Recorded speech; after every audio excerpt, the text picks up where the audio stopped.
జగన్మోహన్ రెడ్డి గారు 5 సంవత్సరాలు ముఖ్యమంత్రిగా పనిచేసిన వ్యక్తి. ఆయనకి వ్యవస్థల మీద నమ్మకం ఉండాలి, పోలీస్ వ్యవస్థ మీద నమ్మకం ఉండాలి, పోలీస్ వ్యవస్థని గౌరవించాలి. అటువంటిది ఆ డిఐజీలని లేకపోతే ఎస్పీలని డిఎస్పీలని బూతులు తిట్టుకుంటా బెదిరించుకుంటా ఇది కరెక్ట్ కాదు సార్. ఇప్పుడు ప్రజా తీర్పుని మనం ఖచ్చితంగా స్వాగతించాల్సిన అవసరం ఉంది. తప్పుల్ని కనుక మనం సరి చేసుకోకపోతే రేపొద్దున పులివెందుల సీటు కూడా పోయే పరిస్థితి ఉంటుంది. ఇప్పుడు సడన్గా వచ్చిన మార్పు కాదు ఈ రోజున అక్కడ ఓటర్లలో. 2024లో జగన్మోహన్ రెడ్డి గారికి వచ్చిన మెజార్టీ ఎంత సార్? 60,000. 2019లో ఆయనకు వచ్చిన మెజార్టీ అంత 90,000. అంటే 30,000 మెజార్టీ తగ్గిపోయింది ఆయనకి మొన్న ఎలక్షన్లో. కూటమి పార్టీలకి వన్ సైడ్గా వేవ్ వీచింది.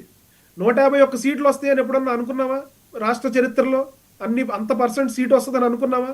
కానీ ఆ రోజున జగన్మోహన్ రెడ్డి గారికి ఆ వేవ్ వచ్చింది, ప్రజలు ఆయన్ని ఆహ్వానించారు, మేము కూడా స్వాగతించాం. అలాంటిది దానికన్నా మంచి వేవ్ మొన్న కూటమి ప్రభుత్వానికి వచ్చింది, కూటమి పార్టీలకు వచ్చింది. దాన్ని స్వాగతించాలి. అంతేగాని ఇప్పటికీ పాడిందే పాట పాసిపళ్ళ దాసు అన్నట్టు మీరు 3 పార్టీలతో వెళ్తారు, 4 పార్టీలతో వెళ్తారు, మీరు డిఐజీలను మార్చుకున్నారు, ఎస్పీలను మార్చుకున్నారు, వాళ్ళు మార్చుకున్నారంటే 2024లో ఉంది మేమా? 2024కు ముందు మేము మార్చుకోగలుగుతామా? ఎలక్షన్ కమిషను కొన్ని ఆదేశాలను ఇస్తుంది, దాని ప్రకారం వాళ్ళు మార్చుకున్నారు. మేము ఎలా మార్చుకోగలుగుతాం? మేము అధికారంలో లేం కదా. మీకు కావాల్సినట్టు మీరు మార్చుకున్నారు. మీరు ఎస్పీ పరమేశ్వర్ రెడ్డి గారిని చిత్తూరులో అక్కడ అంగళ్ళ దగ్గర